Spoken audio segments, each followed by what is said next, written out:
Hello and welcome to We Live in a Society.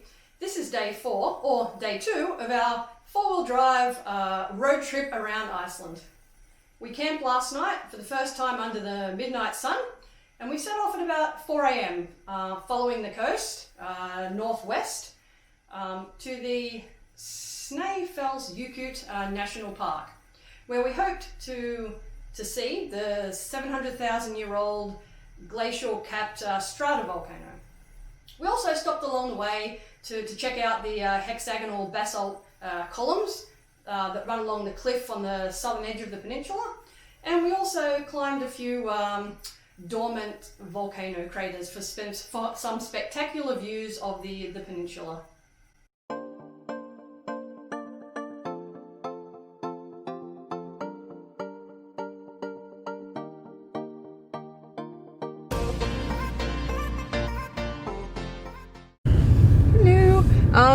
We're driving today to some peninsula. I'm driving in Iceland. This is awesome, and it's really picturesque. And just look forward here, how beautiful this is that we're driving. Mind the bird poo? The bird poo's frozen to the windshield. It's probably 4 a.m. right now. We only got a few hours sleep.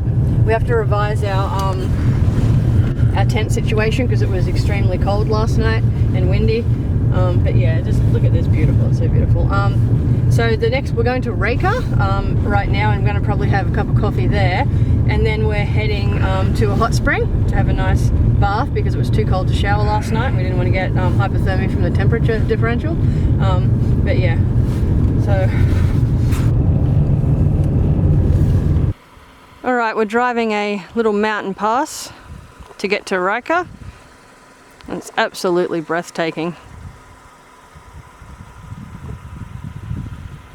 The road just twists around the mountains.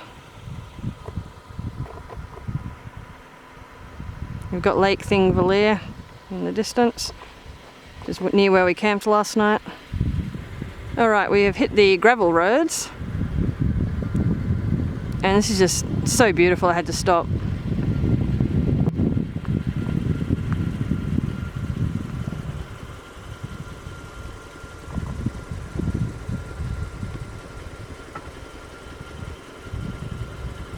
Okay, so it's been really slow going because of the really poor quality of the roads. There are lots of loose gravel, and then there's snow over the roads in a lot of the places, so then we have to drive really slow.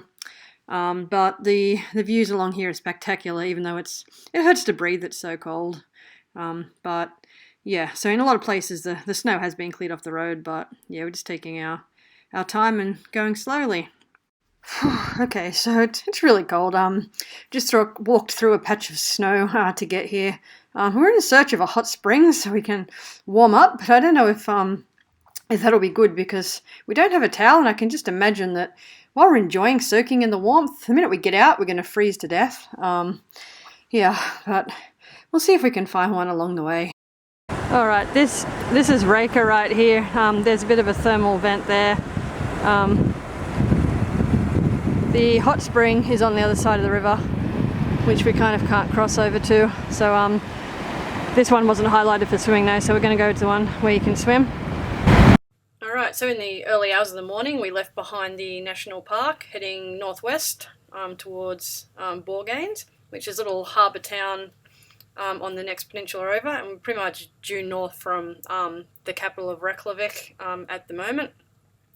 So we're going to stop in and have a look around the town, but this is typical of the scenery we've had since we've left the national park, sort of rocky, barren landscapes. We've sort of stumbled across the first farmhouses as well.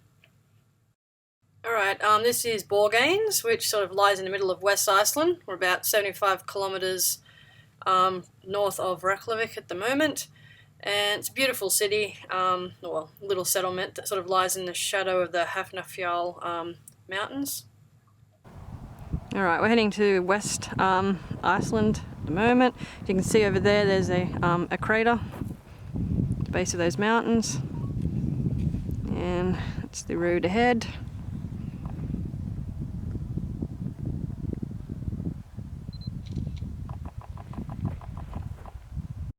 Okay, so after we finished exploring the little village of Borganes, we drove north for a few hours until we hit the Snæfellsnes Peninsula. And right now we're driving along the southern side of the peninsula, and the whole western tip of this peninsula is a national park, and there's some pretty spectacular glaciers. Right now we're at Gerðuberg, and there's some basalt columns, as long as a belt of sort of snowy mountains. And the belt of basalt columns here are about 14 metres high and roughly 1 to 1.5 metres wide. So I'm going to go up and explore these a little bit. And then there's a crater, I think it's called the Eldborg crater. So we're going to go for a walk up that. That's just around the corner. Okay, in order to reach the base of the crater, we have to walk along this shrub-covered lava field, and that is the volcano crater right there. And we're already getting some pretty spectacular views. The crater's along a volcanic rift. It's about 200 meters in diameter, and it erupted about 5,000 years ago. We're about halfway up at the moment. There is the top right there. Alright, so we're almost at the top, and this is the view. It's absolutely spectacular. It was a bit of a struggle getting up here because the gravel was pretty loose and we kept sliding down. So for every step up we'd take, we'd slide 2 back, but it was worth it for these views. And it's just endless stretches of volcanic lava fields. You can see the crater hole right there. And now we're at the very top, and this is the kind of terrain on the Snæfellsnes Peninsula. And we're going to continue heading southwest and head into the national park. And now we have to begin the climb down, and it'll take us about an hour to get to the western tip of the peninsula.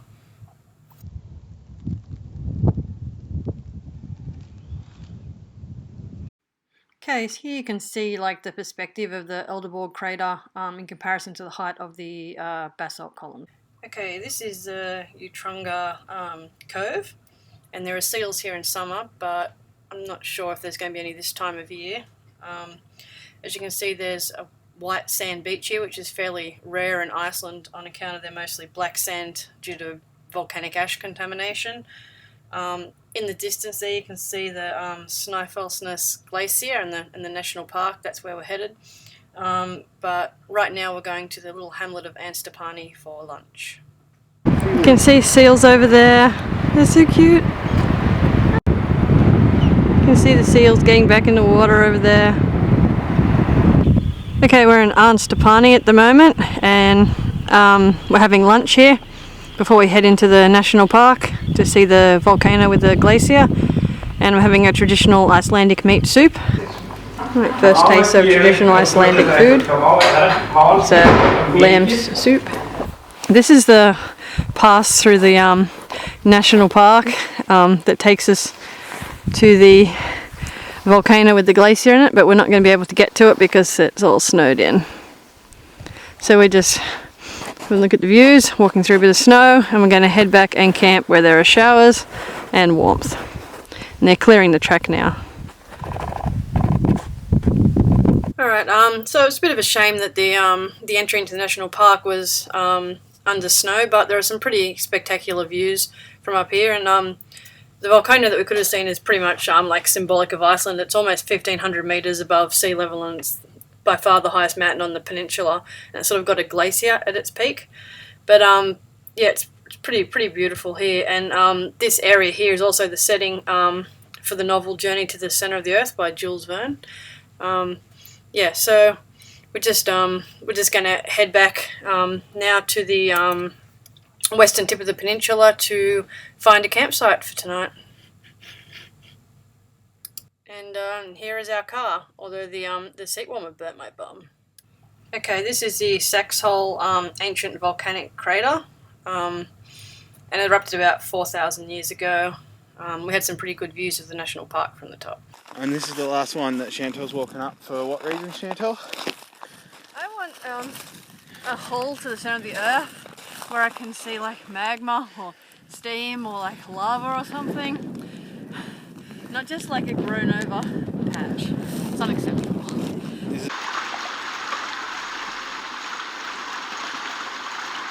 Right, we are camping in this little village tonight, and right now we're on the most northwestern tip of the peninsula. All the other campsites were still closed, so it's not quite tourist season yet.